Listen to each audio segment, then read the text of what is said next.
This conference will now be recorded. So can someone please confirm, is my voice reachable?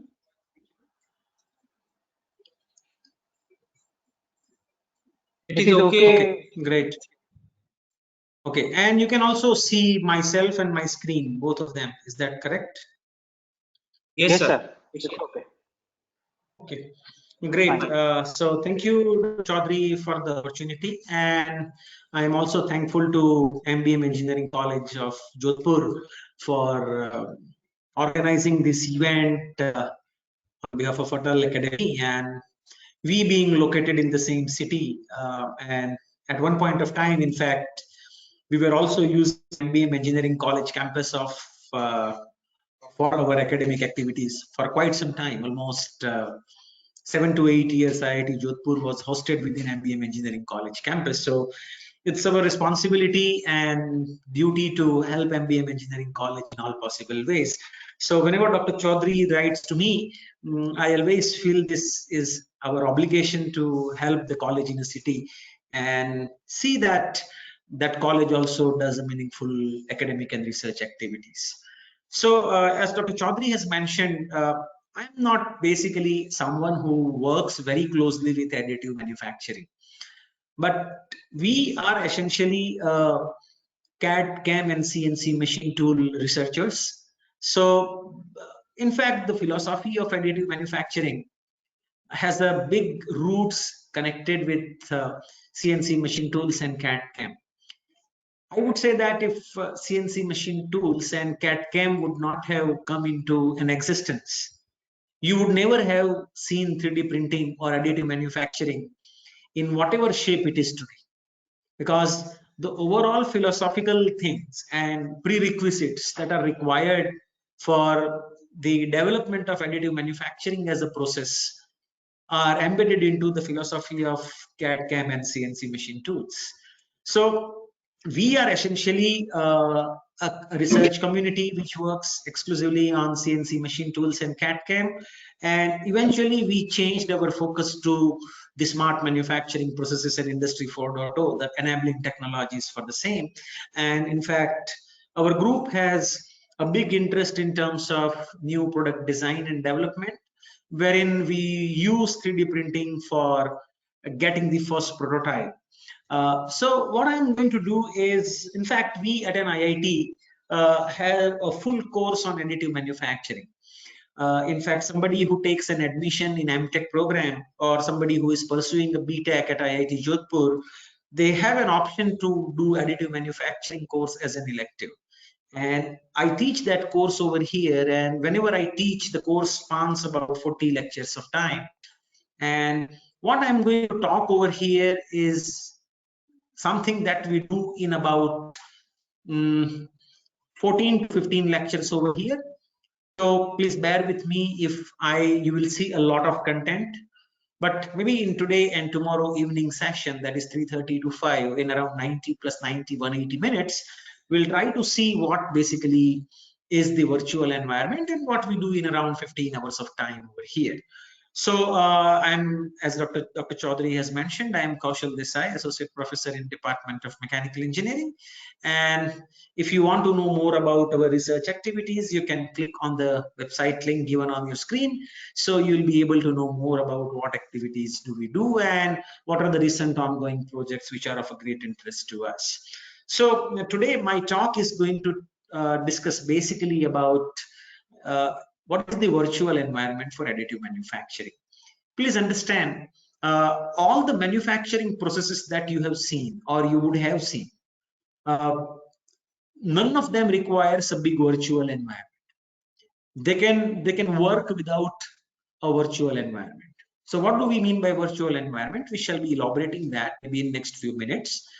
But this virtual environment is a prerequisite for additive manufacturing process to execute the way in which it fabricates the shape. If you remove the virtual manufacturing environment or a virtual environment, this process cannot be into an existence. And as this is the first day of the session of the workshop, it is before you actually venture into the process. So before we go further, let me just show you a very relevant question, that 3D printing as a course gained significant importance in the last 1 decade. In fact, when I was a student way back in late 20th century, uh, uh, we were not knowing this process at all. But today, if you talk about, this has become a kind of an irreplaceable component of the mechanical engineering curriculum. Be it mechanical engineering, it has gone into electrical, civil, and chemical engineering domains too.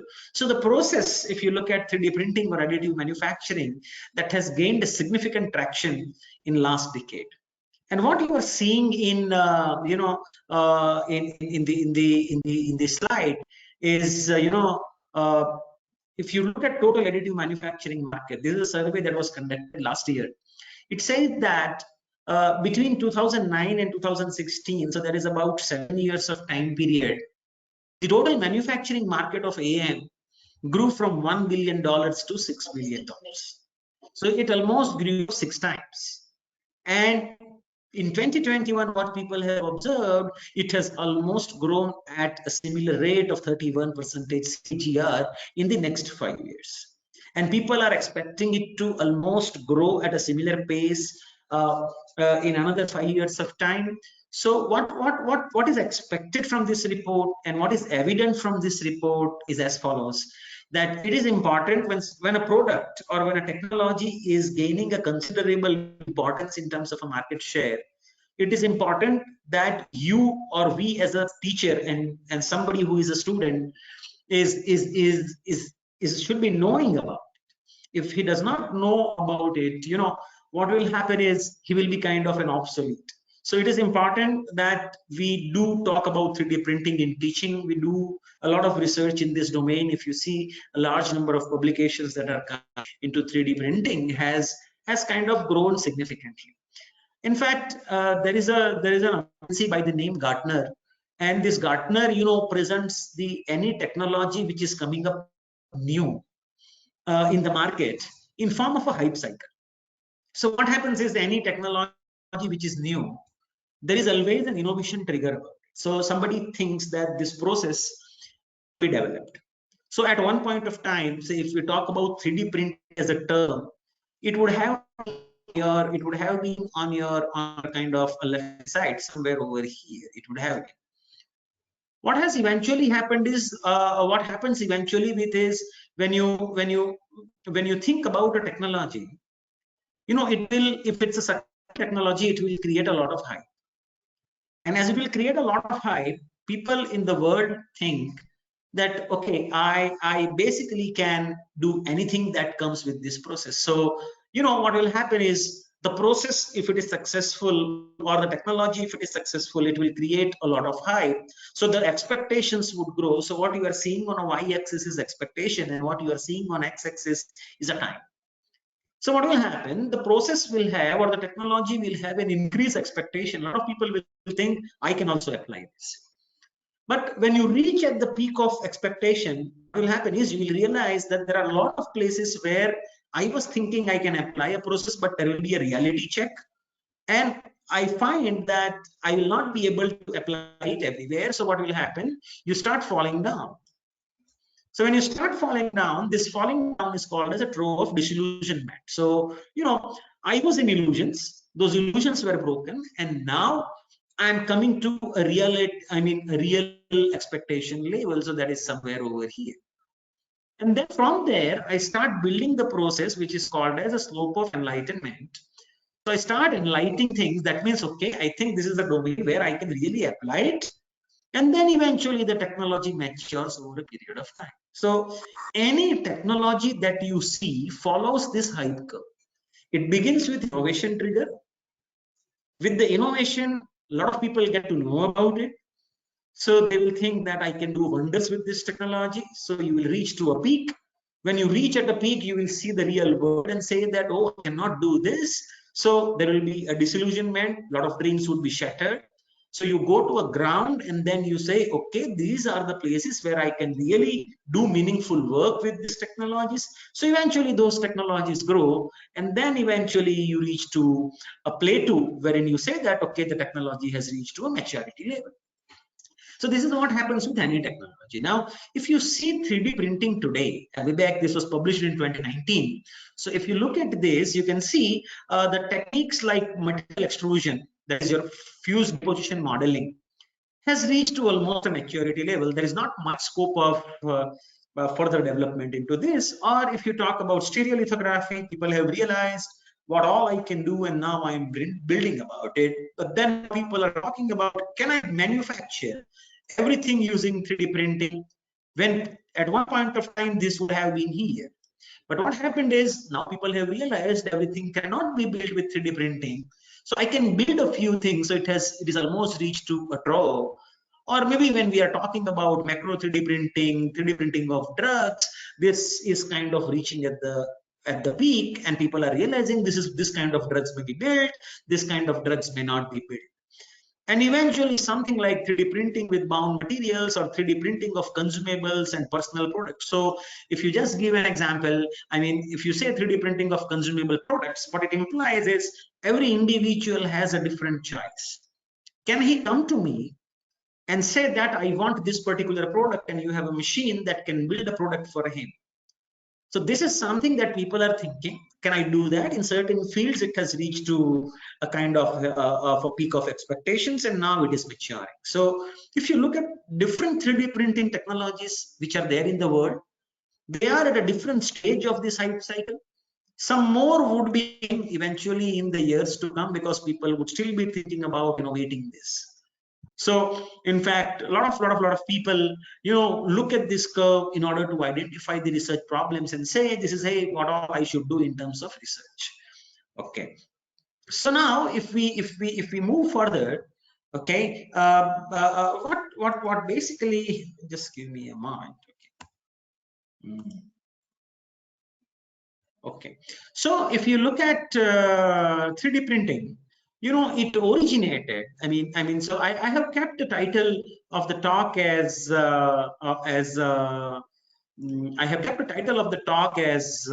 additive manufacturing.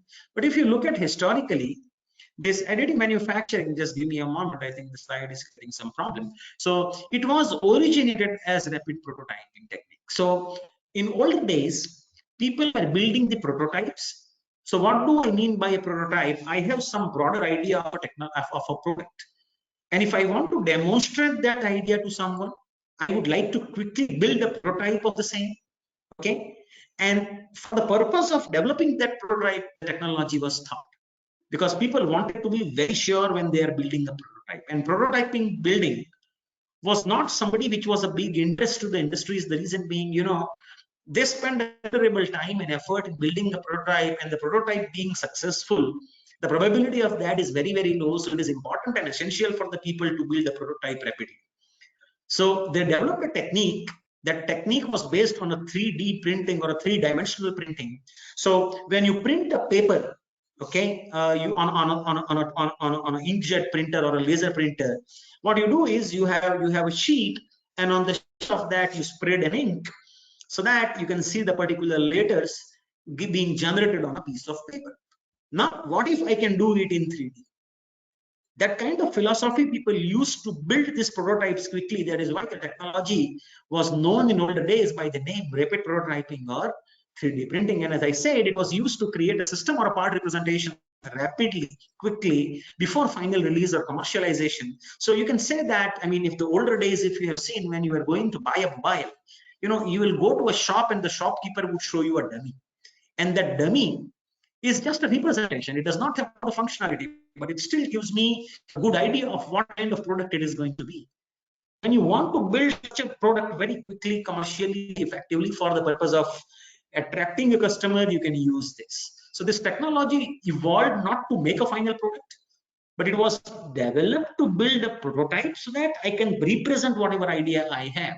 But eventually people realized the benefits of this, so that what happened is, people started thinking to convert this as a final manufacturing process. So why are parts made rapidly in this case? This is what should be the fundamental question. Say, for an example, why I cannot build a part very quickly with machining or casting or a sheet metal forming or welding? So what it means is rapid is not just time it takes to build the part, but it is realized through computers throughout the process. So if you look at how the design happens today, and if you look at the design happening in the older design was sketching based. So people used to sketch, they used to perform hand calculations, and they used to reach at working dimensions in the form of working drawings, which were moving from one place to the other place. Now, with the involvement of computers into design, what happened is a lot of CAD and finite element applications came. So you are designing the part in a very different way, how you were in compared to how you were doing it a few years ago. So what is happening at the end of my design? At the end of my design process, today I thought about an idea, I have optimized that idea, I have done some strength tests using finite element software, and I have a final design available now. Now this final design is not on a piece of paper like what it used to be in older days. It is on a computer. If I can make a computer interact with a machine in building a part, it will be a wonderful idea, and it would be kind of a dream that will be coming true. So how these computers can help in rapid solution or rapid fabrication? So if you really want to use a computer into fabrication, I will say I have a final design available, and I click a button, say please run a machine, build a component, and then at the end of a day you sleep, you wake up, the machine says, hey, the component is ready without any human interaction. So what is an ideal solution over here? The ideal solution is build what you see on computer virtually without any human interaction. So like you are joining a meeting, you have pressed a button on a computer, and the computer said, computer will talk to the machine, and the machine will build a part for you, and then it will generate the final component for you and say, hey, the component is ready. You are not interacting in a process of manufacturing at all. This is what happens ideally. And if you want to achieve this, what you mean is you are having a CAD model. You make it connect with the machine somehow, and the machine gives you the final product, because the model which is there on a computer is a virtual. It may have an exact dimension, but it doesn't give me a feel, while a finished product is something that is an actual object. So if I ask you this question, what advantages do you expect if this becomes reality one day? The advantage that you expect is, you know, I really do not need to rely on a skill of an operator. So today, if you look at the manufacturing organizations have a great challenge in terms of having a required skill set. So you need a person who can run a process. You need a person who has a knowledge of operating the machine. You need a person who has knowledge of writing a program, even if it is a controlled machine. And today, this humans, availability of a skilled human has become a big challenge. In fact, if you look at times of COVID, all the industries realize this, and their need has just accelerated the development of a technology, because they say, I cannot be really dependent on the humans in terms of making the product. And this additive manufacturing, the growth of additive manufacturing has accelerated just because of only one thing during COVID is there was a shortage of really human resources to run the machine. And if a human can run the machine remotely, because human will design a product, he will make the communication happen with the machine through that CAD model or the virtual model, and then eventually, you know, you will get the finished product without any human expertise. If this becomes a reality, there is a huge advantage, because you will not be, as an industry, really dependent on a skill set of a machine. So let's look at how the philosophically the approaches differ, and how this additive manufacturing is unique compared to different manufacturing approaches. Say for an example, if you want to produce this kind of a shape, okay, so somebody would say, I would make this via machining. So what he does is he will take this block, this particular rectangle, which is a bounding box for this, and he will remove the material in the form of chips by shearing action or a non-conventional action. and he will get the required shape. At the end of the process, you expend a lot of energy, and you generate a lot of waste, which is called as a chips. So machining is a process which will generate a lot of waste. Somebody says, hey, I don't want to do it via machining route. What I will do is I'll pick up 2 blocks of the required dimensions. I will join them so that I get them into a single piece, but joining has its own limitations. Because you need a heat, you need sometimes heat and pressure, and when you apply them, you have the problems of a microstructure control, and the properties at the junction and the interface changes significantly. So you really don't want this to happen. The third guy comes down and says, hey, I will take a component which is somewhere close to the shape, and then I will take the dies which are preserving the shape of a component, and I will compress it between 2 dies so that I end up getting the finished product. This is what we called as a metal forming.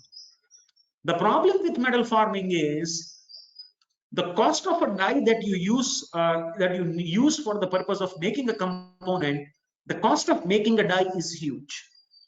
The material for die is also dependent on what material is there which you want to deform.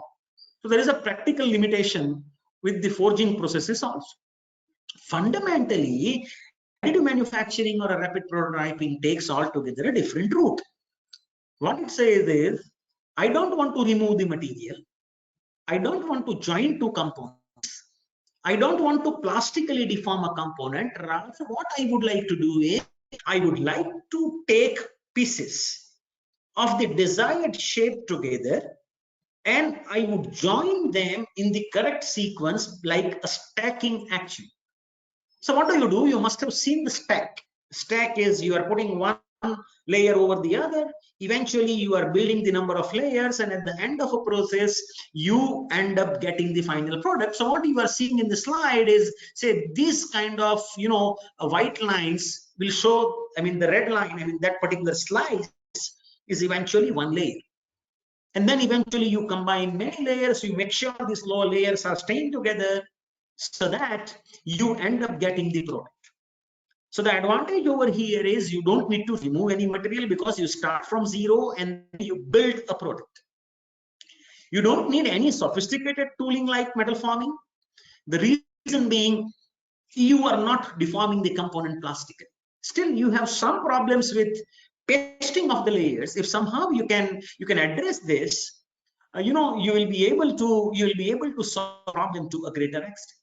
So this is fundamentally what happens in the form of additive manufacturing, and maybe in the speakers morning would have talked about this. So I'm just making a passing reference. So in turn, say if this is a tea time almost for everyone, so if I would like to have a cup of a tea, then I will make a model of a cup of a shape that I want. Say I have made this CAD model of a cup.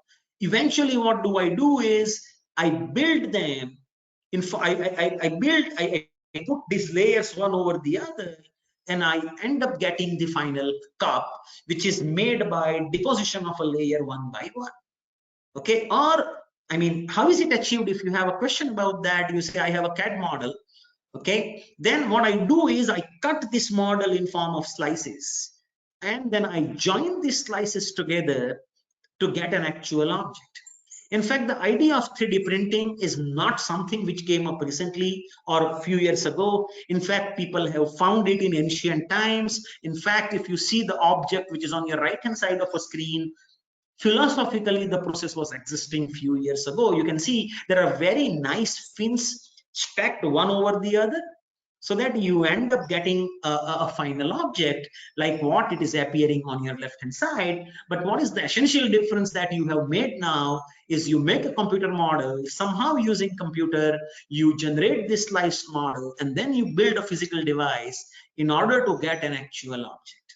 So this is how philosophically it is achieved.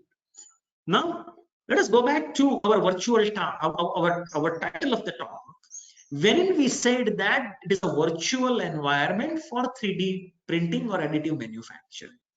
So what do we mean by virtual environment? Virtual environment is an environment wherein significant amount of work that is required to be done, okay, in order to get the actual object will be done by computers.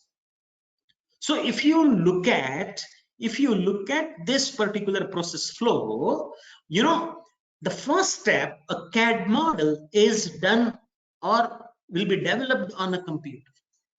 The slicing would be carried out on a computer, while the sliced information will be taken onto a machine and the machine will physically deposit this. This is what the third step will happen on a machine. But the second step will essentially happen on a computer, and you are not going to do anything physical. However, whatever you do on a computer has a great effect on deciding final accuracy of the object that you are generating on your right hand side. So it is equally important to handle the virtual environment very, very effectively. Otherwise, you have a best quality machine to deposit and generate an object. But if you have made an error in the virtual environment while generating this sliced model or while doing something from CAD model to a sliced model, this is where you will have a lot of challenges. So if you don't address them, your actual object will not be meeting the dimensions. So please understand, this process, as I said, is a pretty unique process wherein you do a lot of work on computer. Once you do the work on computer, then you talk to the physical machine. So whatever you do on a computer, that has a direct impact on dimensional accuracy, surface finish, and quality of a component that you generate. So this characteristic is not very, very true with machining, forging, or say welding. But this is very, very important when you talk about additive manufacturing. So for an additive manufacturing, this virtual environment, how do you deal in a virtual environment, that becomes very, very important. And what is the focus of a talk today?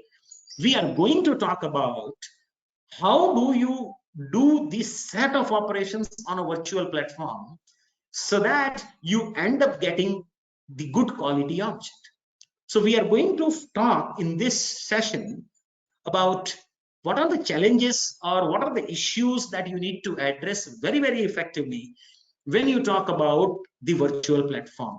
So let's move forward now. So when you see this, eventually you would realize that, say for an example, I have a CAD model of the object. Okay, and then what do I do is I am going to generate an information related to what should I have in each layer from this CAD model so that I can communicate what is the information written in step B to the machine.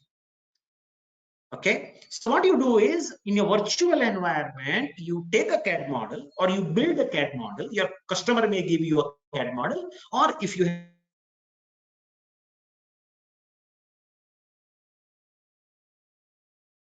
a physical drawing, then you do slicing of a CAD model to generate what is there in each layer, so that you will be able to generate this layer while building the object, and these layers will be generated by the machine. But the machine will need an information of the layer, and this layered information. So the underlying question that you have is, how do you obtain a CAD model? Okay, some of you will say it's pretty simple and straightforward. I can go to a CAD software and then I can start making a model, but that is not adequate here, because I need a CAD model that needs to be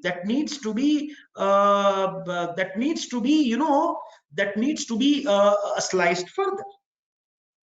Okay, so you are going to cut it in form of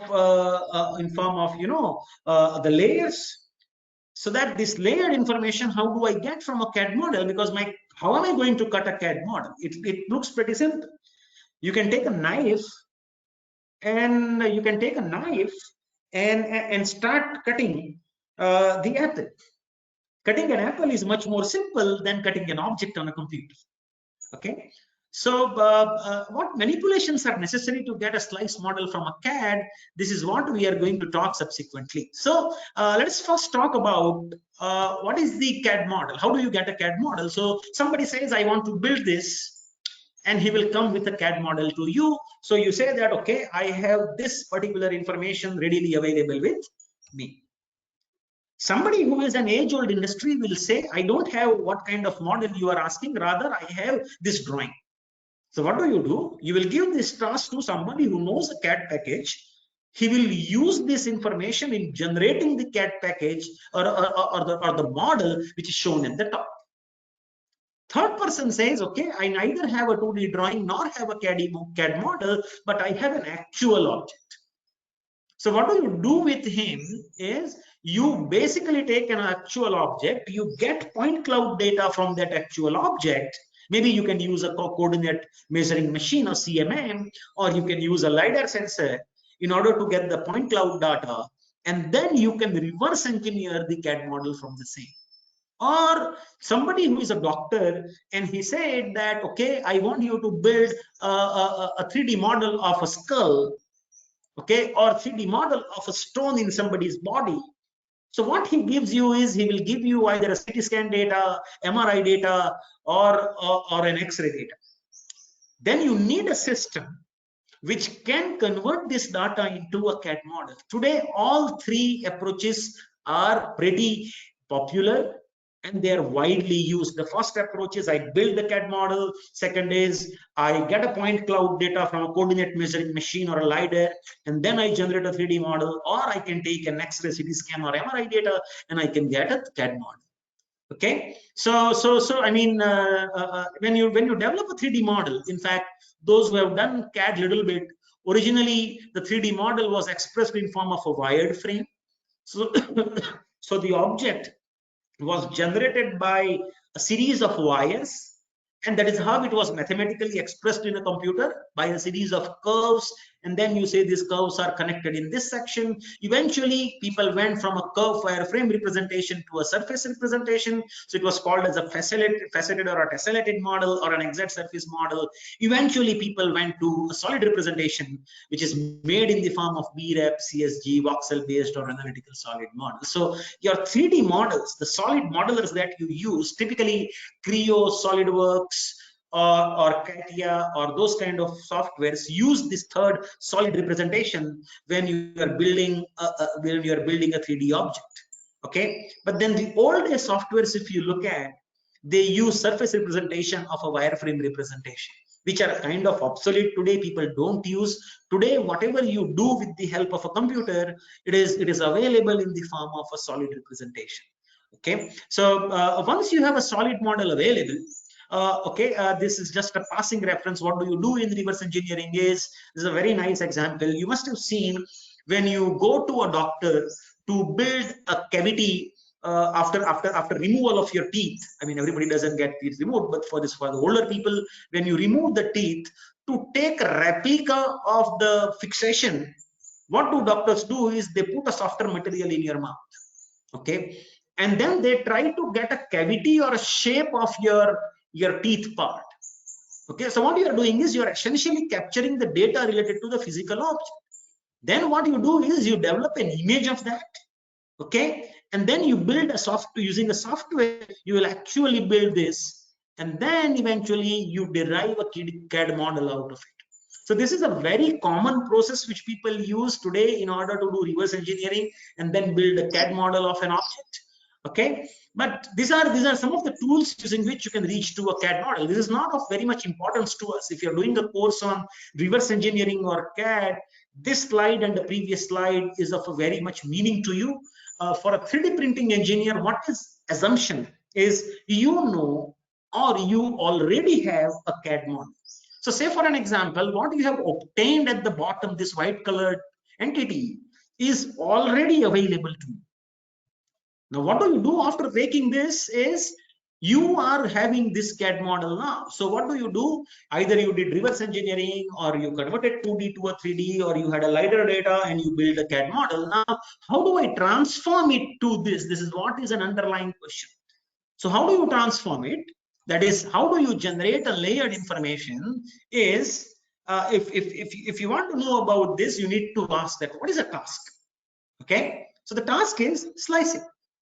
It is something similar to, I am having a knife and I have an apple and I want to cut an apple into layers of the uniform thickness. This operation is called a slicing of an apple. You can consider it similar. So it's a slicing. So what is slicing? Slicing is splitting off a 3D CAD model into the same layers as those produced physically by the machine. So what you do is when you slice it, okay, when you slice the apple, what will happen is you will get the layers. And these layers are precisely what you would like to produce or you would like a machine to produce. Okay, so this information that you generate into a CAD software goes to the machine. That you please produce layer number 1. But from where do you get layer number 1? Is you take a CAD model, you slice it, and you say this is what is a geometry in layer number 1, and this is what a machine needs to produce. So you are generating an information for the machine at the end of a slicing operation. So what information are necessary when you want to slice? So I mean, if I would say, now I would ask a question that if I want to do the slicing, what all information are necessary? So you will say, I will need a CAD model. So I'll need an apple. Okay. I will need the direction in which I want to cut an apple, whether I want to cut it horizontally, vertically, sideways. I need that information. Third information that I need is, what is the thickness that I want? Should it be 1 millimeter, 5 millimeter, 10 millimeter thick? So these 3 basic information are necessary. So what you do is you take a CAD model, you say this is the direction in which I want to cut it, and then you say this is the slice thickness that I want.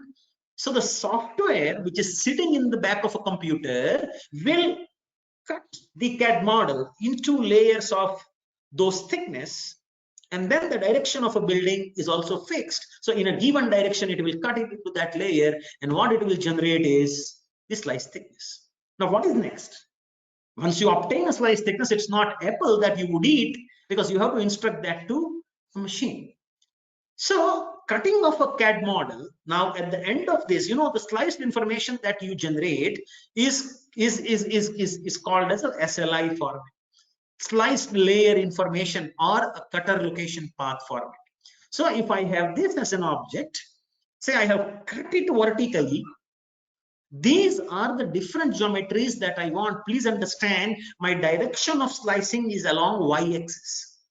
So I am getting different XZ planes, the geometries in different XZ planes, and these geometries would be stacked together. If I cut it in an XZ plane, if I cut it along X, I'll get a geometry in a YZ plane, which would also be kind of similar. The reason being the object has a rotational symmetry over here. So this, what you are seeing in different planes, vertical planes, is the layered geometry or a sliced layer information. Okay, and this is what is stored in a computer. Okay, now say for an example, if I have this object, okay, and if I want to cut it, okay, what are the challenges that I expect? It is not something wherein, it is not as simple as cutting an apple with a knife. Okay, because CAD model is not an apple. CAD model is an information stored in a computer. So what do you need is, you need idea about what this CAD model is storing in the back of a computer. So if you would have seen the solid modeling scheme, there was a slide before that, there I used 4 important approaches. This model would be stored in the form of a boundary representation. This model would be stored, if not in boundary representation, then it would be stored in the form of constitutive solid geometry, CSG form, or ASM form, or a voxel based form. So this model is stored in a different form. And if I want to mathematically express this, I cannot express this using, some single equation like equation of a cylinder. Okay. So what do I do for that purpose? So that means I need basically that information from CAD model at the time of cutting so that I can generate this particular geometry in each layer. Okay. So basically, if you formulate this problem mathematically, this problem is an intersection of a plane with an object if I know the equation of an object. But say our human body, it cannot be written using a single equation. Please understand, so that when I cut it, it is basically solving the cutting plane equation with that. If I have a single equation, like if I solve the equation of two lines, okay, if I solve the equation of two lines, I get an intersection point. If I solve an equation of two planes, okay, what do I get is I get a line. Do you understand me what I'm trying to say? If you cut a cylinder with a plane, what you get is you get circle. So it is an equation of a curve. It is a curve that you get. Now, this is a very typical object, and almost all the objects around you are not as simple as a cylinder or a cube. They are very, very, very complicated objects. And for those complicated objects, you cannot write a mathematical equation, setting equation of a cylinder. It is to be solved with equation of a plane. So what you do is, as you cannot do that, you need to think about a different way. So direct slicing is possible for simple objects, maybe an object like this, but it is not possible with an object like this. Because for this object, I don't have an equation. This is a paraboloid, so I might have some information for this. The other problem is when I generate a slice, I will also cut the interior of a slice, interior of a solid. Interior of a solid is not of interest to me. What is of interest to me is a boundary only.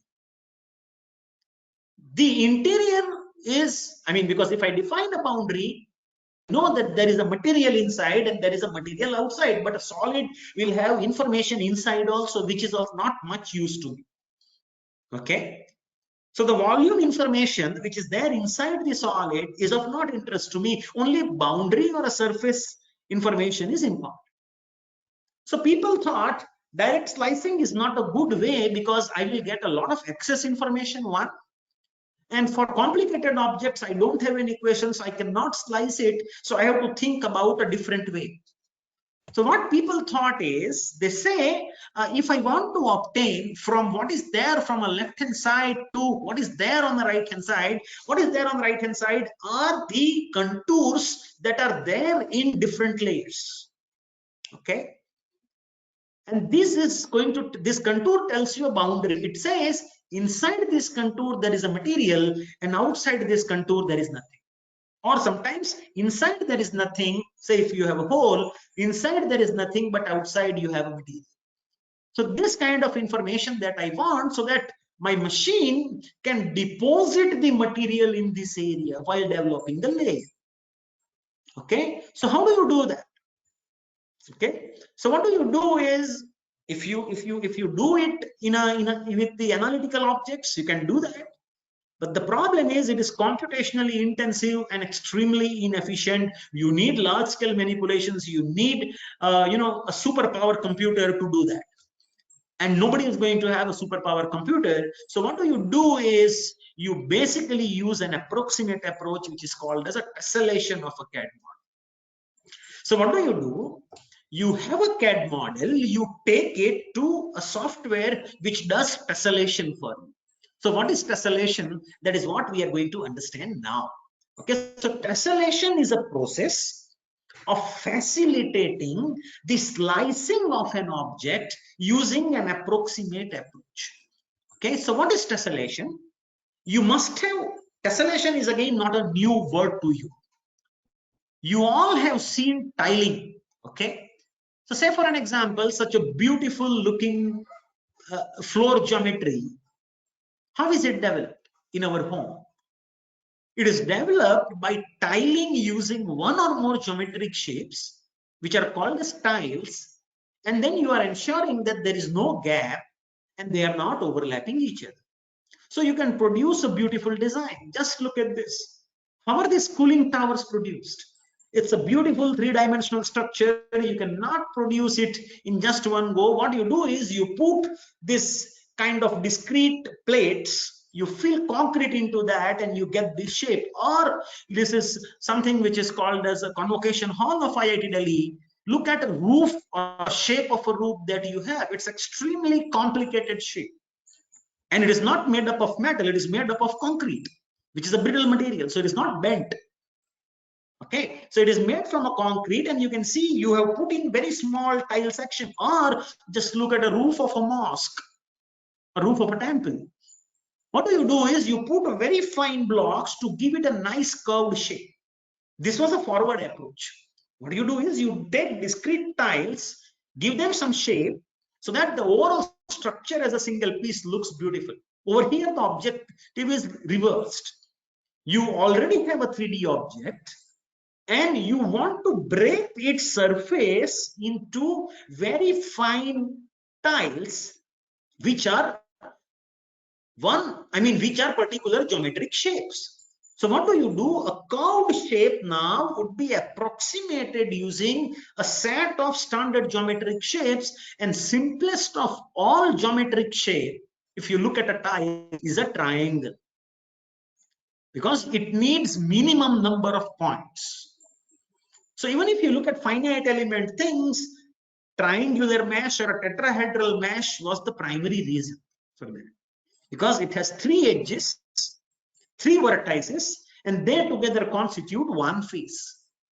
So what will happen? You can approximate any geometry, any complex geometry, the surface of that, okay, in form of a series of triangles adjoining each other, such that they are not overlapping each other and they don't have any gap between them. So the physical object, when it is approximated in form of a series of triangles, would look like an actual object. But it is not an actual object, it is an approximate representation.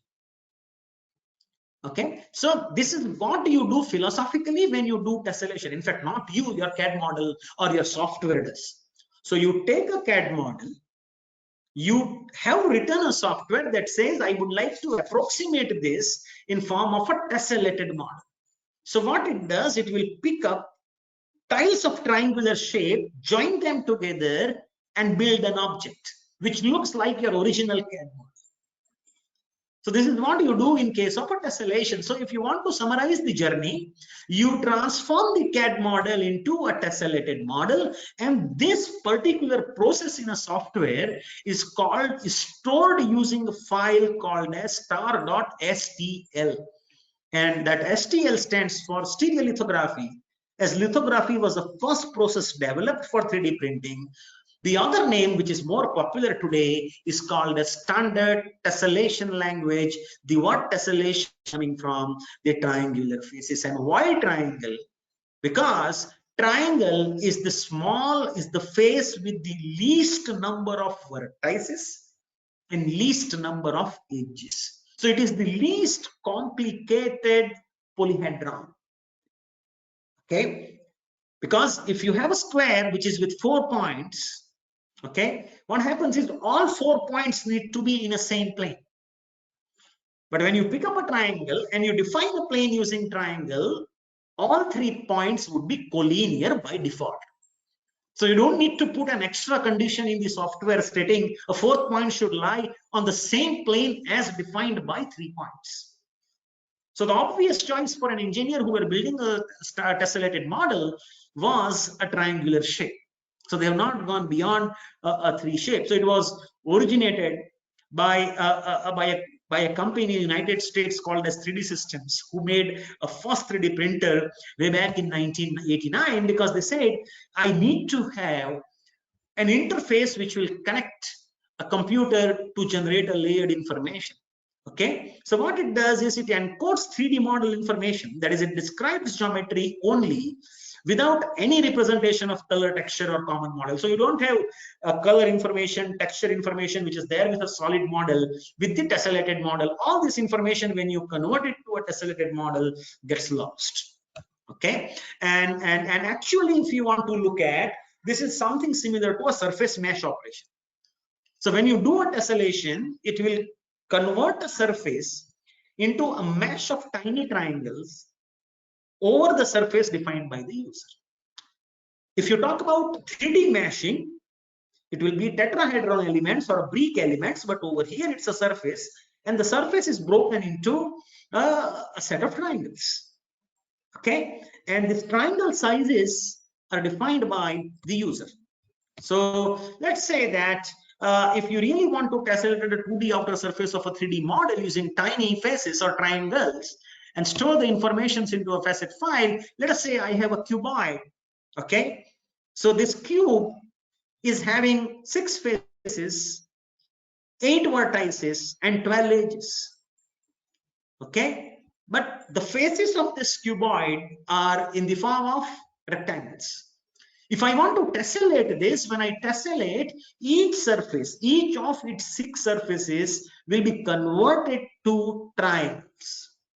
So what we'll have, the 6 surfaces will now be composed of 12 triangles as shown in the figure. Now, how do we do that? Okay, or if you look at a complex object like a sphere, 12 is not sufficient. You have to have many triangles to approximate sphere to a good looking sphere. So you convert it into many triangular faces. Okay, and how do you generate this? The multiple ways suggested in mathematics. The softwares employ either of this. One is a Voronoi diagram and second is Delaunay triangulation. Either of that can be used.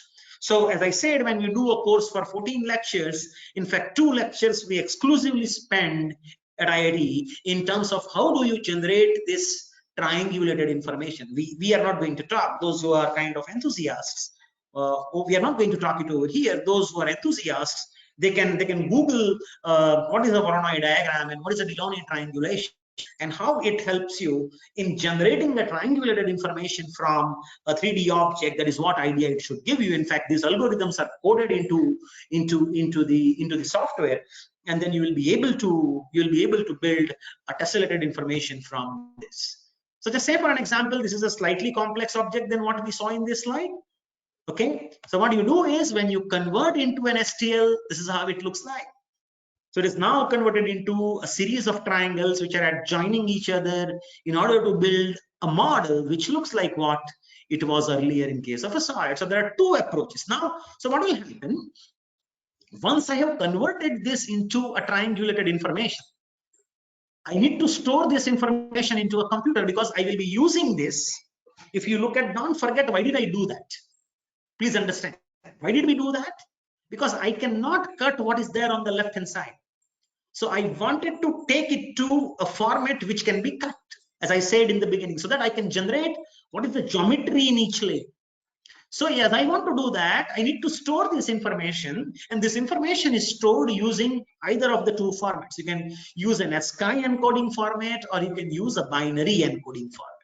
Okay, and both formats, irrespective of whatever you have, it stores the following information. It stores the coordinates of the vertices.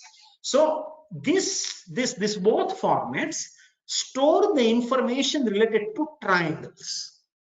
It is not going to store an information about the solid. It is going to store the information in the form of triangles, and a triangle is expressed by what?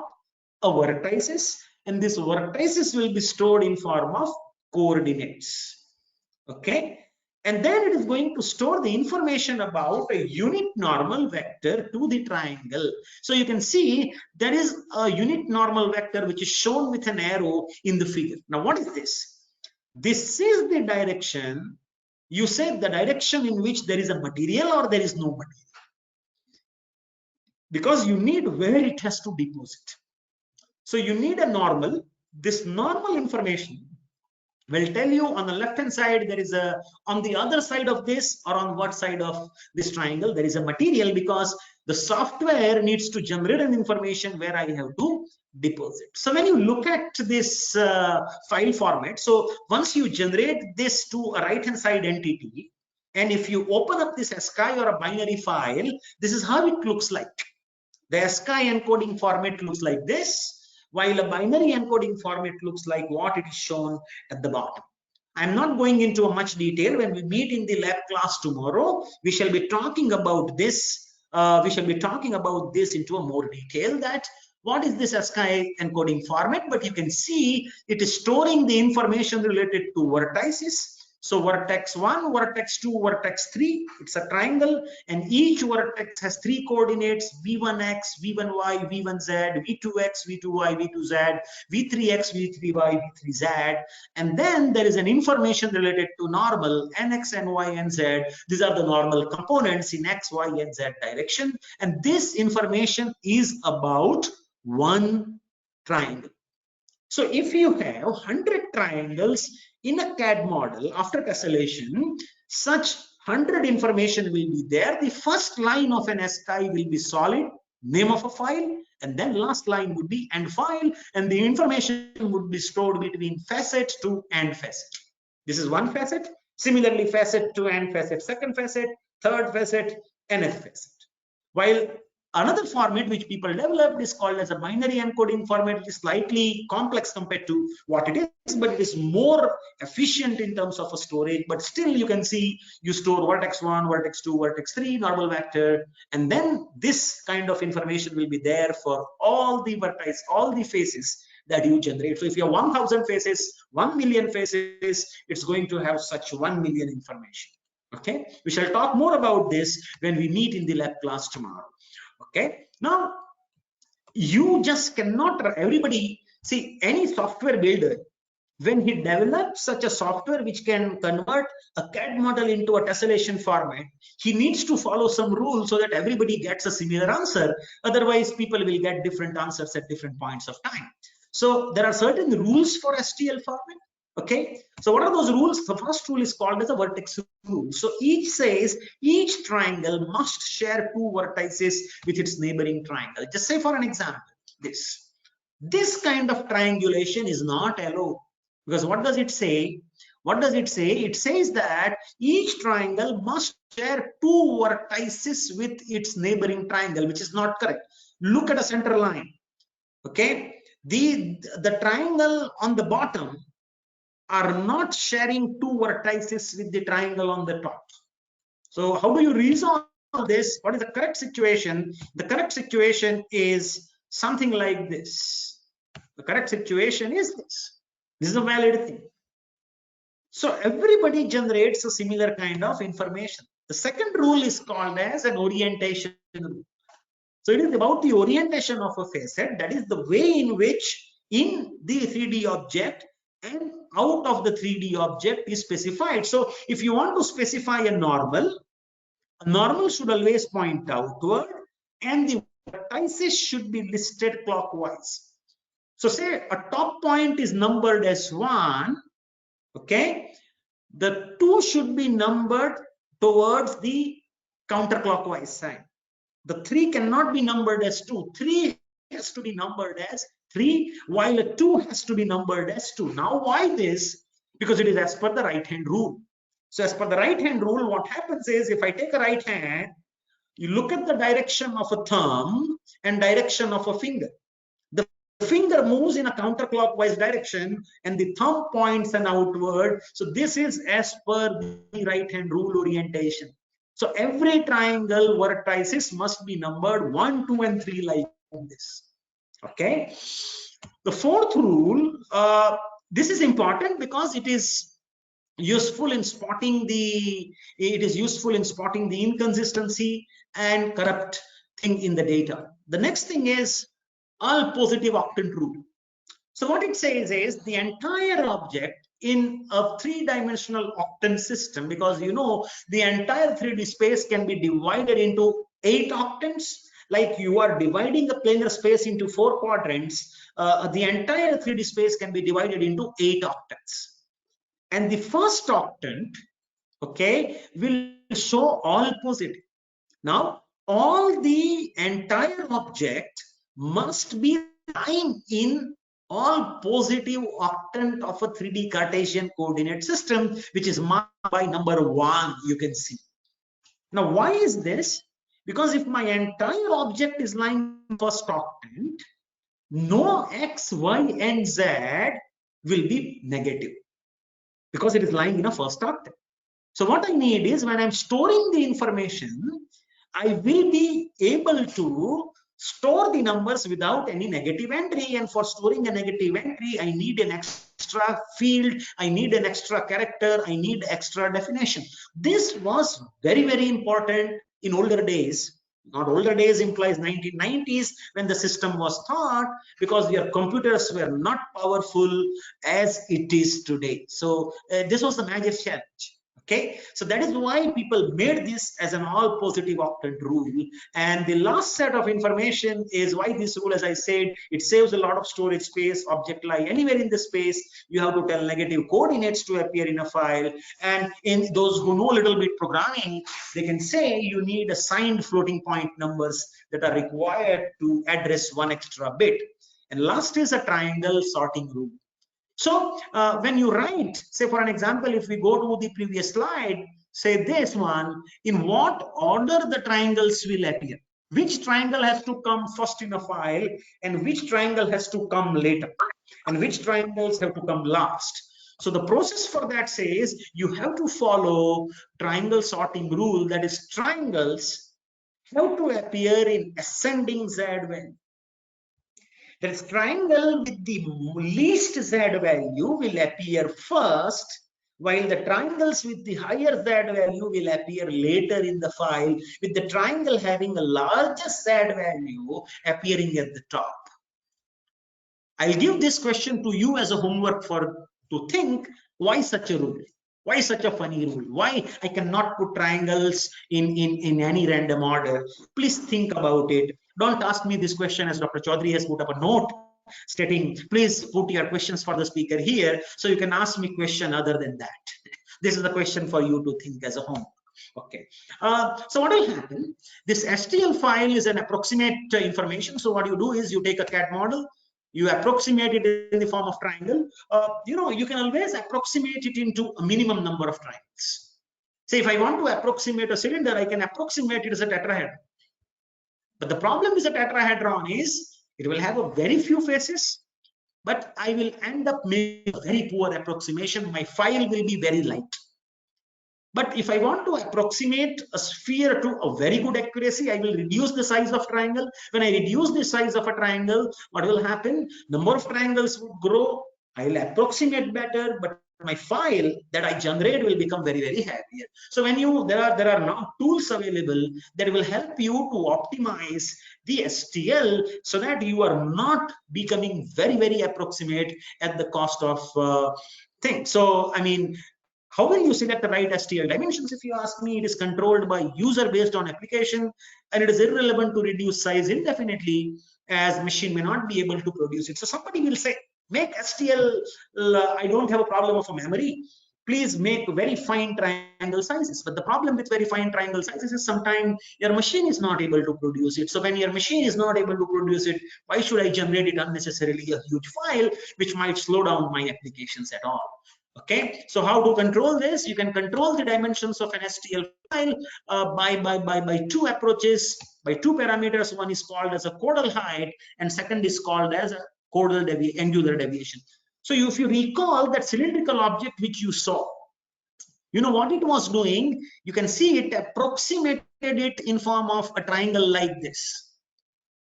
So you must be familiar with, a chord. So what happens is, when I have a circular object, I approximate it using a straight line. And this error, delta, is termed as a chordal error, what you are seeing over here. So this is what is your chordal error, and you can approximate this in form of a 3D. So the largest value of delta for a 3D is a chordal error, and second is an angular deviation. So you can see I can control the angular deviation, or I can control the chordal height to approximate things better. Okay, so what I can do is, just give me a moment. Sorry. So a chord height is just for you to read and summarize. Chord height is the maximum distance between surface and the original design and the STL mesh. It gives, the larger and pixelated objects for inappropriate tolerances, while angular deviation is something that limits the angle between the normal of an adjacent triangle. Higher setting is necessary to achieve smoother objects, because higher the setting, you will have many angular deviation, much finer accuracy. You can set either of that. Please understand, both of them are limited with each other. Both of them are related to each other. Caudal height and angular deviation, you can set either of that. Now, this is just, I'm making a passing reference for those who want to know. So when you generate a STL file, you will generate a file with full of errors. If your object is too much curved, when you generate an object, you might generate an STL with gaps or missing faces. So what will happen? You approximate it. It is left with an area, small area, where you cannot build the triangles. So what will happen? It will leave that as no triangle zone. So it is kind of a puncture in a tire. Some portion of tire is gone. Okay. So what will happen? This kind of error is called as a gaps or missing facets. And the machine cannot build a model, because these gaps, when it will solve, the layer that it has to generate has to be closed. So when you have the gaps, it will generate an open layer. And open layer you will not be able to build, so it will give you, machine will give you that there is an error of a file or it is a corrupt file. The other error which you commonly see is called as a degenerate phase. So when all faces or edges are collinear, just look at this, all faces and edges of this particular object are collinear. So what happens is it creates a problem for you when you solve. I'm just passing it through at a higher speed. Such kind of overlapping facets, it will also generate. This you need to remove. Such kind of object is not possible, which is called as a non-manifold condition. This object also the machine is going to generate. So all these conditions you need to deal with when you convert an STL. Now, say for an example, you have an STL file. What are you going to do with that STL file is now you are going to slice it. So what you do is you break STL file into 2D slices now. So what you do is you have now a tessellated file, you start cutting it. So when you cut it, what are essentially doing, you are solving intersection of a plane with the other plane. Say for an example, if we go to a cuboid, say a cuboid over here, when I have a tessellated cuboid over here, I am going to slice this from bottom. Say I will cut it from here. So what will happen? Say if this is what is the tessellated information that I have, so I will get the edges, okay, like this. And this edges is going to give me the contour that I'm going to generate. Okay, so when I cut the object, it is going to give me a contoured layer information. That contoured layer information is something that I'm going to convert it into a sliced information. Okay, so this information in each layer, so you can say this is my tessellated file. So what I do is I'm going to cut it. So I get a plot of points, and then I will keep generating that point so that I end up getting what is the geometry in each layer. And now, so there are dedicated slicing algorithms.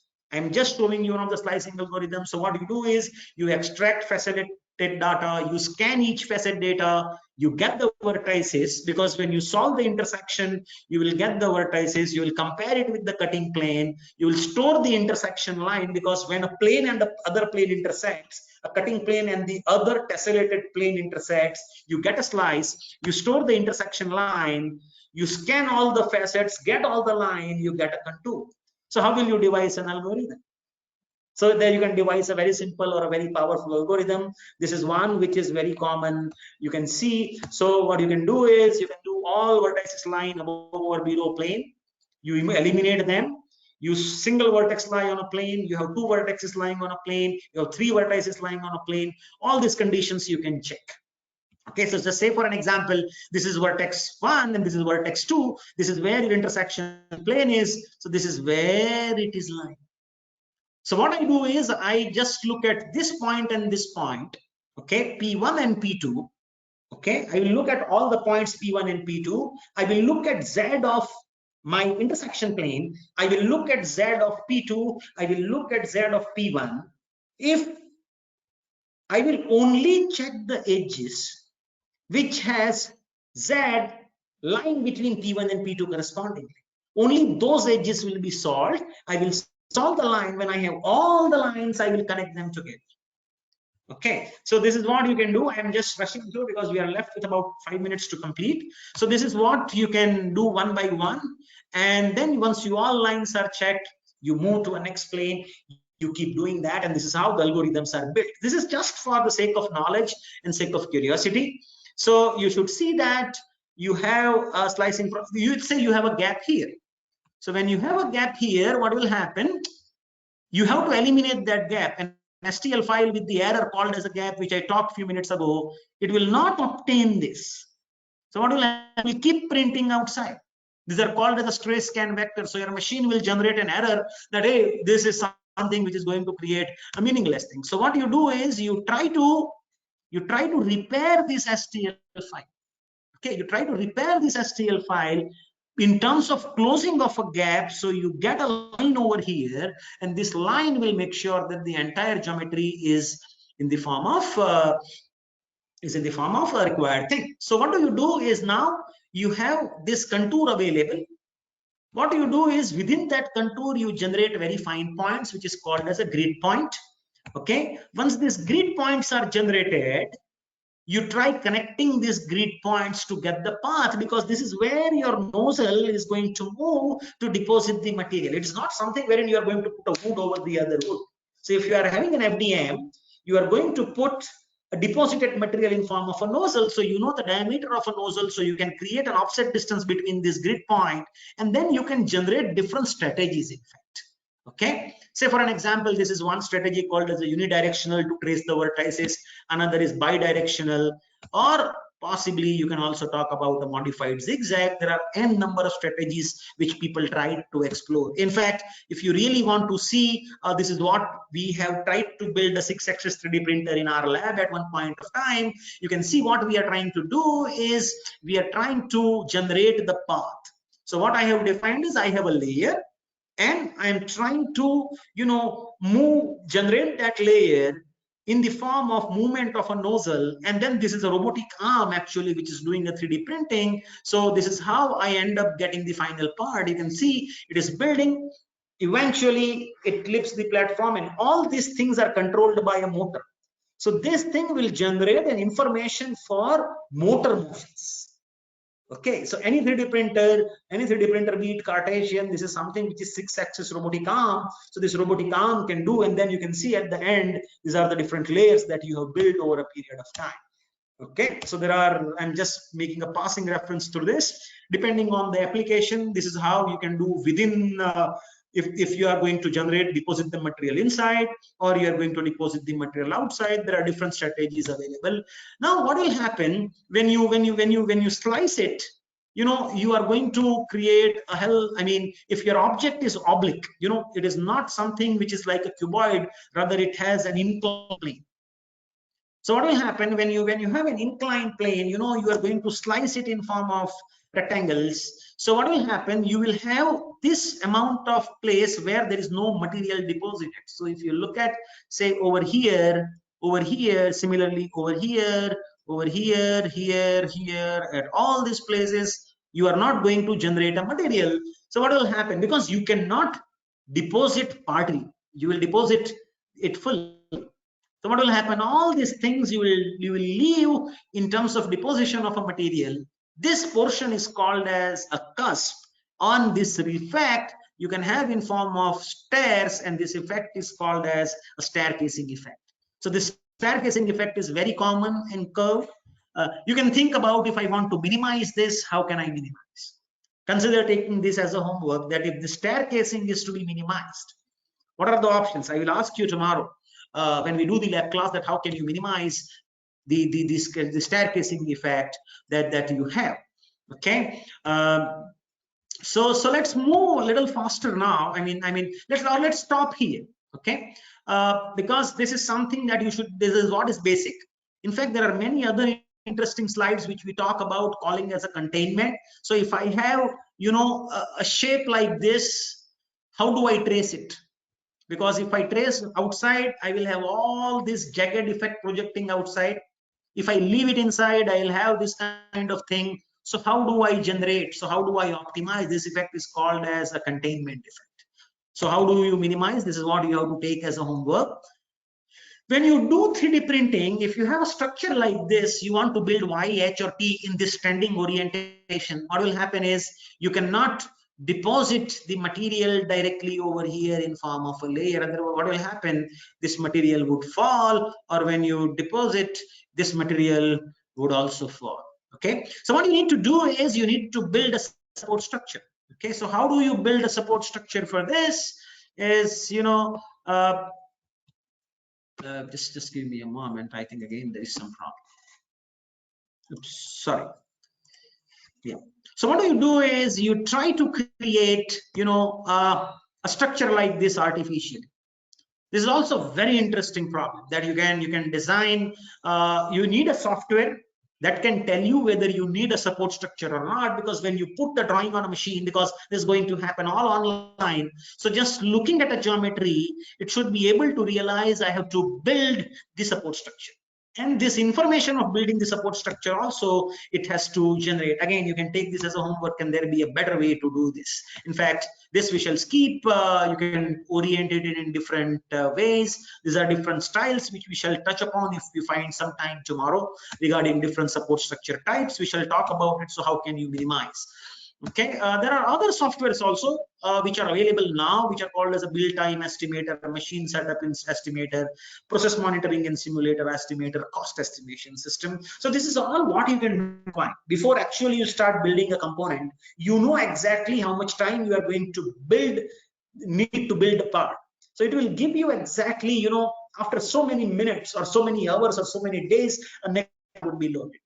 Or because you know how much amount of material you are going to consume, you can make an exact cost estimate. And when somebody comes to you for a quotation, rather than giving a cost value here or there, you can give an exact cost value, including your profit margin. So cost estimation system people have developed, build time estimator people have developed on top of basic software. So please understand, you need a CAD software as a basic software. You need STL as a basic software. You need layered that slicing software as a software, and the information will go to machine. These additional softwares will add up a value. You can also have a process monitoring and simulation software to see that how do I optimize the process parameters, which is a relatively newer concept. And a lot of people are working on developing a digital twin of a 3D printer. So essentially, if I have a process monitoring system, I exactly know on a computer in real time what is happening to my part on a machine. This is what people are now targeting in terms of process monitoring and simulation solutions for 3D printing, so that I know I have a digital twin. So I exactly know what my process is doing, and I have that thing concurrently happening on a computer. It is like a Judua. So a physical Judua is not possible. So you have a virtual Judua, and whatever the machine is doing, you can see exactly that thing happening on a computer in real time. In fact, you can see what is the temperature, what is the support structure thing, and all that, basically using this kind of softwares. Okay, so I think I could rush through a lot of slides towards an end. The reason being, I had to cover so many things, thinking you guys will get an overall feel of the overall topic, the overall subject. So with this, you would like to conclude the session, and I will keep the session open for about 5-6 minutes for the questions and answers. Thank you very much for your time and attention, please. Thank you, sir, for this interactive and informative session. Like I asked the same question to each expert, means because most of the students who are making their career in 3D printing, whether they are PG students or PhD scholars, if they start their work in 3D printing, what subject they should have command in, means during this undergraduation, when they start their engineering, what subject they should focus more to get good results in 3D printing? See, if you look at this this 3D printing as a technology, okay, it is somebody who is a 3D printing user needs to have first a good control on the software. Why? Because whatever you do on a software, that is going to reflect onto your machine and on your part. So if you are really a student, undergraduate student, just looking at it from an employment point of view in the 3D printing as a career, you need to have a wholesome idea of how a CAD model is developed, how a CAD model is sliced, and how a layered information is generated from there. This is one aspect. Second thing, you should have a good idea of what are the different processes which are doing 3D printing. I think the other experts would be talking about it. Say FDM, SLS, SLA, DMD, DED, friction stir. There are a lot of manufacturing variants which can give you the physical object. So if you look at additive manufacturing or 3D printing, it has three verticals which I always talk. First is the software side, which I have talked briefly today. The second is the hardware side. So at a hardware level, what options do I have? Now, a third option, which is coming up big way now into this, are the newer applications of additive manufacturing. See, as I said in the beginning, the process was thought as a prototyping solution. But today it is no longer used for prototyping. That fact you have to accept. Today it is used in making buildings. Nobody thought about making building using 3D printing when the process was thought. So somebody who wants to build a career should know what are the growing applications of additive manufacturing. Okay, on many forums, I have talked about unusual applications of additive manufacturing. So what do you mean by unusual application? So unusual application is something for which the process was not meant. So as I said, building is something for which the process was never meant. Okay. If you talk food, can I make food using 3D printing? It was never thought, but today people make very nice food using 3D printing. In fact, I am one of the consumer. I was one of the consumer. I ate a food which was cooked by 3D printing when I visited United States way back in 2018. Okay, so your 3D printer can cook or make food, which is unusual application. Nobody thought 3D printing can make shoes for me. Okay, so there are very, very unusual applications. In fact, today Adidas and Doc or Nike, they have 3D printed shoe models available. So there are very, very unusual applications for which the process was never met. So somebody who wants to make a career, he needs to be thorough with the softwares required. He needs to be thorough with the variants of the technology and what are the emerging applications. So when you cover these three, these three circles, it will give you a union, a complete union in terms of what all 3D printing is, where all the applications are, and if I have to use it, how do I use it? So it just does not leave you as a user. You can explore it at per your potential based on your needs. Somebody who wants to do the research, you can consider these three verticals. There are enough research opportunities in software domain. There are enough research opportunities in hardware domain, and there are ample of research opportunities in searching new applications, which might lead to startup altogether. Okay, so these are the three broader verticals. In fact, this is the presentation which I do at many places where I go for a keynote, and that is where I talk about unusual applications, and then we give an idea that, okay, if you are an academician, this is what you should do, researcher, what you do, and if you are an entrepreneur, what you do, because this process has a potential for everyone. Somebody who wants to be an employee, somebody who wants to be an employer, and somebody who wants to do a research for lifetime. Okay, I hope that answers the question, Dr. Kaushal. Right, sir. Any other query from participants? They can unmute and ask to the expert.